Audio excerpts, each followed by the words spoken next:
And in its most basic form, redistricting is just about drawing lines on a map to represent who is going to vote for certain elected officials.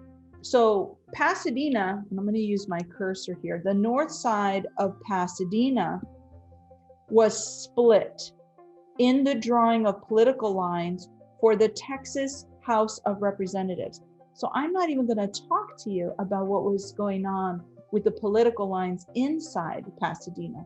Just assume with me that the north side of Pasadena was represented to some degree in city government, but what was happening with the state government was a different story. In the state government, the Texas House of Representatives boundaries split the area of Northside Pasadena so that somewhere in one district, sorry, they're here, somewhere in one district and somewhere in another. And a lot of Latino voters in Pasadena were down in this district here, which was much more white and much more suburban.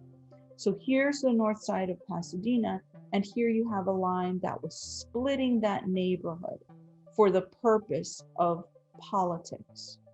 The context for all of this is that the Latino community is increasing in its registration and voting. We are also increasing in our numbers.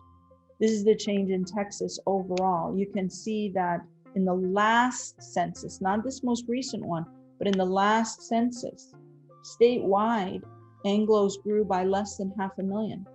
Latinos grew by almost 2.8 million.